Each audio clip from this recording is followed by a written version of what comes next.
슬라이드 한번 줘보실래요? 덕필유린입니다. 이건 논어에 나오는 말인데요. 덕불고 필유린에서 나옵니다. 덕은 애롭지 않다. 반드시 그 이웃이 있다.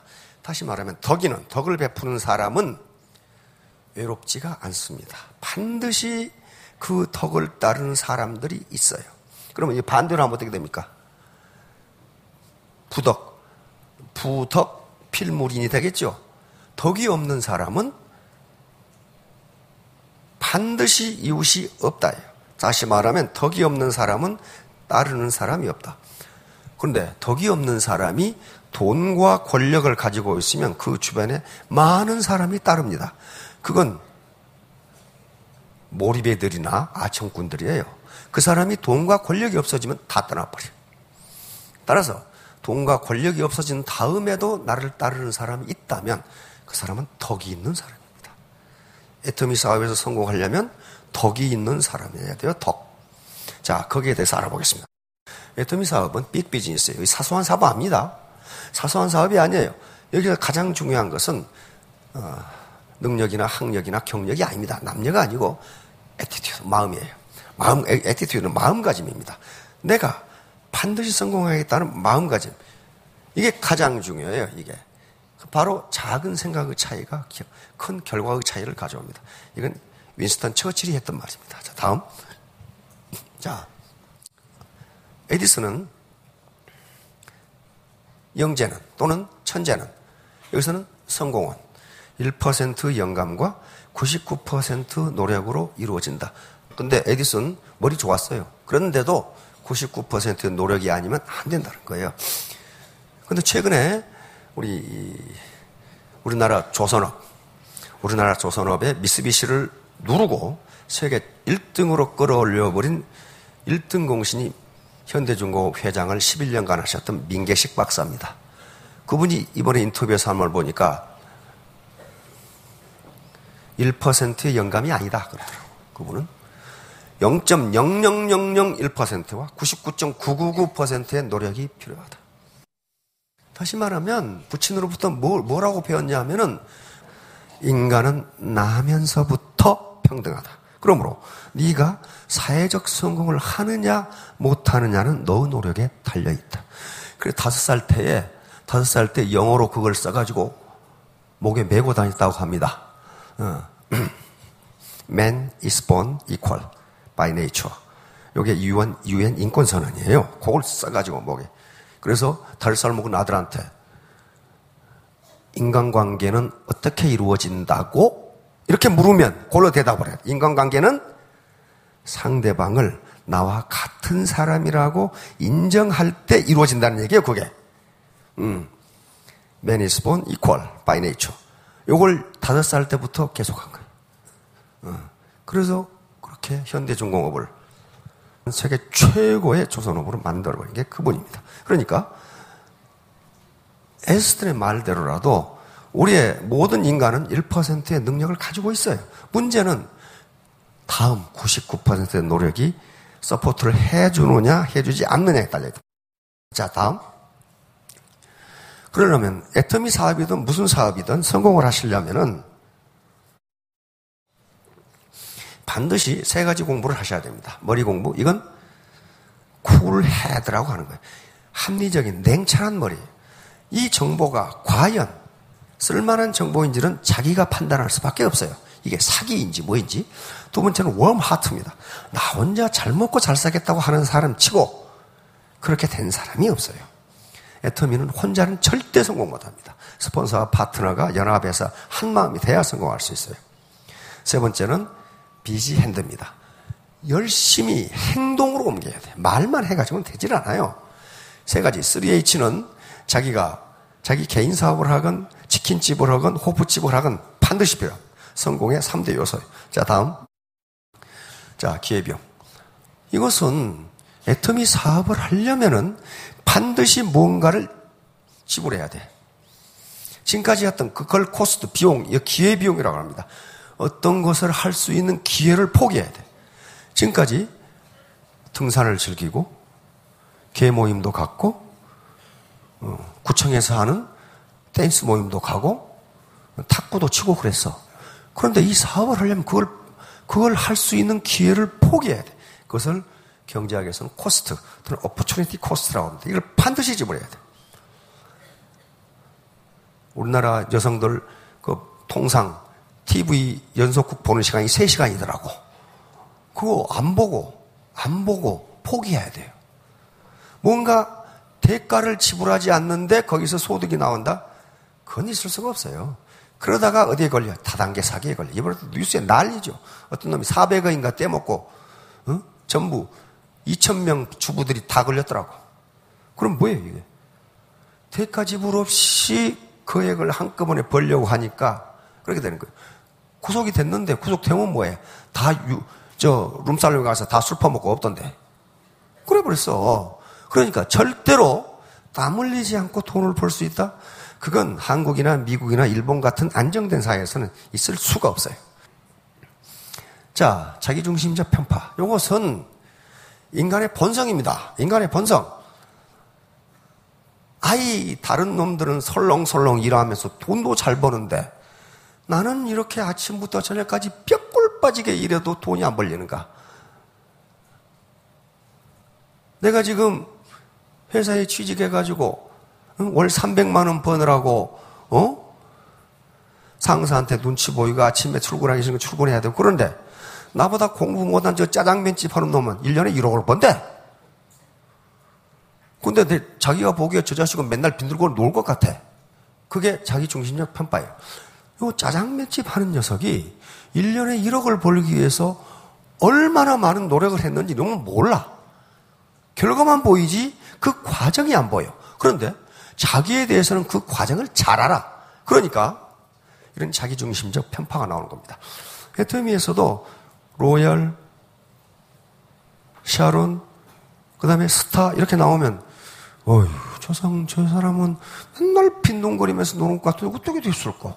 나는 발에 고무 타는 냄새가 달려다녀도 안 되는데 그 사람들이 얼마나 노력을 했는지는 내가 몰라. 그러니까 그런 거예요. 이게 어디서 나타나냐면요. 뷔페집에서 나타나. 뷔페 식당에서. 내가 식당을 쑥 돌면서 제일 맛있다고 생각했던 걸 가져왔어.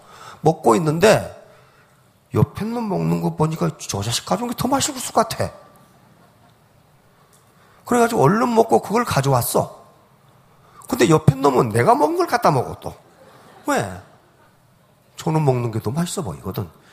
이게 자기중심적 편파입니다. 다시 말하면 사회적으로 성공한 사람들은 설렁설렁한 게 아니에요. 반드시 무슨 대가를 지불했는데 자기만 힘들게 일한 것으로 착각하는 수가 있다. 그래서 심리학자들은 이걸 이고센트릭 바이어스라고 자기중심적 편파라고 이야기합니다. 그러니까 요 김연아도 마찬가지요. 김연아가 가진 기술을 다 가르쳐 줬다고 합시다. 그렇게 됩니까? 안 돼요. 김연아처럼 훈련을 하지 않고서는 안 돼요. 그 스케이트 타다가 갑자기 뺑 도는 걸 뭐라고 그럽니까? 무슨 스핀이라고 그러더라고. 그 TV에서 김연아가 얘기하더라고. 그거 하나 연습하는데 10,000번을 했대요. 10,000번을 했는데 3,000번을 넘어졌대. 그렇게 하지 않고서는 김연아처럼 날렵하게 탈 수가 없어요. 자, 다음. 덕 벌고 필요리. 논어에 나오는 말입니다. 덕은 애롭지 않다. 필요리. 반드시 이웃이다. 반드시 이웃이다. Virtue is not left to stand alone. virtue는 덕자는, 덕이는, 덕은 마찬가지. 홀로 애롭게 있지 않다. 반드시 he who practices it will have neighbors. 이웃이 있다. 즉 덕이 있는 사람에게는 반드시 따르는 사람이 있다. 이런 말이에요. 자, 또 덕인, 덕인. 덕인은 어떻게 한다? 사람을 얻는다. 그러니까 스폰서가 많은 파트너를 얻으려면 뭘 가져야 된다? 덕을 가져야 됩니다. 덕인, 덕인이에요. 예를 들면 여기 지금 공자나 소크라테스나 석가 모두 제자가 3,000명으로 되어 있습니다. 그 사람들이 강제로 오라고 한 게 아니에요. 그냥 모여든 제자가 3,000명이에요. 나를 보고. 그러니까 여러분 전부 다 스폰서가 되실 분들인데 그 스폰서를 보고 저 스폰서를 따라가면 돈을 벌 수 있겠네. 이게 덕을 베푸는 거란 말이에요. 나는 저 스폰서를 따라가야지. 그러게 모여든 사람이 자기 밑에 3,000명이 모이면 할만하지요. 할만하다고요. 그러니까 덕이 없는 사람은 그 주변에 사람이 모이는데 사기꾼들하고 몰입애들, 아청꾼들만 모여. 그래서 그 사람이 현직을 떠나면 싹 없어져 버려요. 자, 덕, 부덕고, 이건 제가 만든 말입니다. 덕이 없는 사람은 반드시 애롭고 필물인 이웃이 없다. 그래서 제가 항우하고 유방의 예를 들었습니다. 항우와 유방은 진시황이 진나라 통일하고 망할 이제 그 집안에 다시 천하의 주인 자리를 놓고 일어났지요. 반진봉기를 했습니다. 그런데 항우와 유방은 비교가 되잖아요. 항우는 대대로 장수 집안이고 귀족 집안입니다. 초나라에. 유방은 말단 하급 관리로 지금 같은 면장 정도밖에 안 되는 지가 아버지 어머니가 이름도 없는 그런 건달이었어요. 그런데 천하를 차지한 것은 누구예요? 유방입니다. 항우가 아니에요. 항우는 결국 이 그림에서 보는 바와 같이 양자강에 줄인 오강이라는 데서 자기가 스스로 목을 쳐서 자결을 하고 항우가 자기 몸처럼 맡겼던 오추마도 결국 오강에 빠져 죽고 맙니다. 죽고 말아요. 어떻게, 왜 그렇게 됐을까? 바로 항우는 자기만 똑똑해. 자기만. 아무도 다른 사람 말을 듣지를 않아요. 왜? 내가 더 똑똑하다 이거야. 유방은 참모들의 말을 그대로 들어. 왜? 나는 무식하다 이거야. 그래가지고 결국 역발상 기계에서 힘으로는 산을 뽑아버리고 그 기계는 천하를 덮을 수 있는 항우가 결국 자결로 끝을 맺게 됩니다. 유방이 승리를 해요. 그건 항우의 결정적인 것은 덕이 없어, 덕이. 자기만 똑똑해가지고 사람을 있는 대로 죽여. 유방은 엄청난 덕을 베풀었어요. 다 적지를 가면 약탈질을 안 하도록 그렇게 했어요. 왜? 유방도 욕심이 많은데 참모들이 그렇게 시킨 거예요. 그 말을 들은 거예요. 자, 돈으로 살 수 없는 것들. 점점 시장 경제가 발전하면서 돈으로 살 수 있는 것들이 많아지고 있습니다. 그러나 아직도 본질적 가치에 해당하는 것은 돈으로 살 수 없어요. 예를 들면 인격이라든가 덕이라든가 노벨상이라든가 돈으로 살 수 없어요. 학위, 이것도 마찬가지예요. 살 수 있는데 사는 즉시 그 학위는 안 사니만 못하게 돼버려요. 그렇잖아요. 덕도 마찬가지. 만약에 덕을 돈으로 산다면 어떻게 돼요? 돈 많은 사람은 전부 덕이 있어야 돼. 그렇잖아요. 돈 많은 사람은 인격을 돈으로 산다면 전부 돈 많은 사람은 인격이 고매해야 돼. 안 그래요? 안 그래. 살 수 없어요. 그래서 바로 돈으로 모인 조직과 정으로 모인 조직. 돈으로 모인 조직은 돈이 생기지 않으면 흩어집니다. 정으로 모인 조직은 그 조직이 어려워지면 더 단결해. 더 단결해요. 그래서 그 어려움을 극복하고 더 좋은 조직으로 발전해. 바로 애터미의 스폰서와 파트너로 구성된 조직도 그러리라고 봅니다. 정으로 뭉쳐진 나이는요, 어려움에 직면하면 그걸 같이 극복하고 더 발전적인 조직으로 됩니다. 그러나 돈으로 뭉쳐진 조직은 어려움이 적치면 다 흩어져. 욕만 하고 흩어져. 돈으로 모인 조직이 어떤 조직이냐? 배팅하는 조직이 배팅. 야, 내가 500 내려줄 거니까 쳐. 그러면 받은 사람은 밑에 내려서 너 300 쳐. 너 200 쳐. 나중에 돈이 안 되면 어때요? 저것 때문에 그렇게 된다고 요거고 다 흩어져요. 그게 돈으로 모인 조직이에요. 자, 다음. 자, 덕이란 무엇인가? 덕. 자, 덕이란 글자를 잘 보면은요, 요건 행할 행자입니다. 다니는 거예요. 요건, 간다. 그 말이에요. 요것은 과거 곽골문에 보면은 직입니다. 이게 똑바를 직, 올바를 직자에 정직하다 할 때 직자입니다. 요거 뭡니까? 요거 마음심이 붙어 있죠. 그러니까 덕이라는 것은 문자 그대로, 곽골문에 나온 문자 그대로 해석하면 똑바른 마음으로 인생길을 간다. 그게 덕이. 똑바른 마음으로 인생길을 간다. 그런데 이 뜻에는 최근에 와서 이제 현대로 오면서 그 사람이 따뜻한 사람이라는 인상이 들어있게 돼 있어요. 따뜻한 사람이란 말이야. 자, 그러니까 많은 학자들은 덕은 생득적인가 후득적인가? 나면서부터 덕을 가지고 있느냐? 그렇지 않다고 봅니다. 살아가면서 덕을 쌓아가는 거예요. 그래서 덕은 덕이다. 뭐예요? 덕은 살아가면서 얻어지는 것이다. 그 말이. 각골문에는 이 직자가 덕으로 돼 있어요. 그러니까 덕은 나면서부터 내가 덕인으로 태어난 게 아니고 살아가면서 베풀면서 얻어지는 것이라. 그래, 그렇게 하실 수 있잖아요. 이건 학력도 필요 없고 경력도 필요 없습니다. 돈 있다고 덕이 쌓이는 게 아니에요. 오케이, 중심 특성. 게슈탈트 심리학이라는 심리학이 있습니다. 이것은 인간은 또 모든 것은 각 부분의 산술적 합 이상이다. 그 말이. 모든 부분의 산술적 합과 그 전체는 같지 않다. 그 말. 같지 않다. 예를 들면 우리 몸이 무슨 몇 가지 원소로 구성되어 있죠. 산소, 수소, 미네랄 다 구성되어 있어요. 각 부분은 그렇게 구성되어 있어요. 그러면 그 미네랄을 다 합해서 통에 흔들면 사람이 되느냐는 거예요. 게슈탈트 심리학자는 안 된다는 거야. 전체는 부분의 산술적 합 이상이다. 그래서 이 실험을 어떻게 했느냐 하면은, 자, 대학입니다. 대학에서 강사를 소개할 때, 똑같은 사람인데, A 클래스에서는 이 사람은 지적이다. 숙련된 사람이다. 근면한 사람이다. 따뜻한 사람이다. 이 말이 들어가 있어. 결의가 굳은 사람이다. 실용적인, 신중한. 똑같은 강사인데, B 클래스에서는 여기다 따뜻한 대신에 차가운 이라는 말을 집어넣었어요. 학생들은 그냥 소개를 받은 거예요. 다른 것은 다 똑같아. 똑같은데 요것만 달라요. 그런데 수업이 끝난 다음에 강사를 평가하라고 했더니 따뜻한이라고 소개받은 그 반이 강사를 훨씬 긍정적으로 평가했어요. 이건 미국에 있었던 일입니다. 미국의 합리주의 사회에서 있었던 일이에요. 실용주의 사회에서. 우리 정으로 뭉쳐진 우리 유교 문화가 바탕이 된 원정주의 사회에서는 어떻게 나타나겠어요?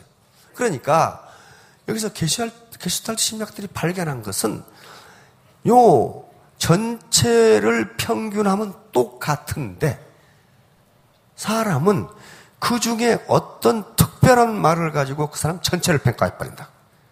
그러니까 우리 사회에서 그게 뭐예요? 덕이에요. 저 사람은 덕이 있는 사람이다. 그렇게 평가받는 것하고 저 사람은 덕이 없어. 그래 버리면 그 사람이 능력도 있고 신중하고 정직하고 하더라도 안 통하더라는 거야. 그래서 게슈탈트 심리학자들은 정직한, 신중한 이런 것을 주변적 특성이라고 부르고 따뜻한 사람이냐 차가운 사람 이걸 중심 특성이라고 불렀습니다. 중심 특성이라고 불렀어요. 자, 그러니까 왜 그러냐 하면은 우리는 각 개인의 낱낱의 특성이라든가 낱낱의 행동을 다 기억할 수가 없어요.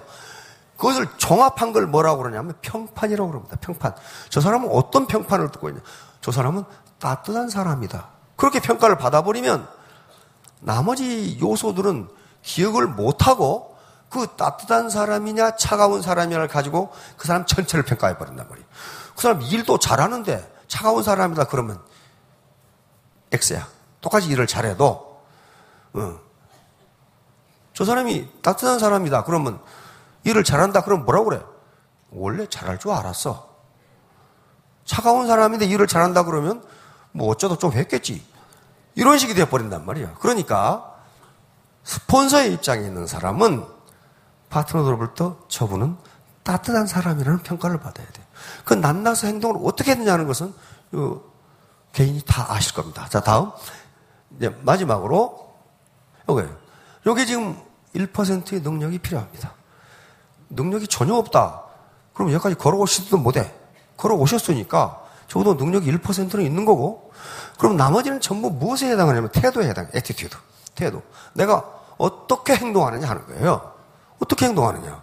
트러스트, 신뢰죠. 토러런스, 관용 인간애죠. 인터그리티, 진실성, 전부 태도에 해당돼요. 그래서 1%의 능력과 99% 태도. 이 에디슨이 말했던 99%의 노력이에요, 노력. 노력이에요. 즉, 예의와 인내, 이것도 노력에서 되는 거지. 그렇게 되면은, 이게 다 합하면 100%가 돼요. 애티튜드가 그렇게 돼 있어요. 애티튜드가 알파벳 순으로 따진 겁니다. 알파벳 순으로 늘어놓으면 전체를 하면 100이 되는데, 여기서 필요한 것은 1%의 능력이 아니고 99%의 태도의 애티튜드. 내가 반드시 성공해서 우리 파트너들도 성공시키고, 우리 자녀들 하고 싶다는 공부시키고, 우리 부모님 잘 모시고, 그리고 내 친구들 어려운 사람이 있으면 도와주겠다. 이게 애티튜드예요. 그런 게 있으면 3년 후, 5년 후에 전부 다 스타 마스터, 로얄 마스터가 되실 겁니다. 야, 여러분 모두 크게 성공하시기 바랍니다.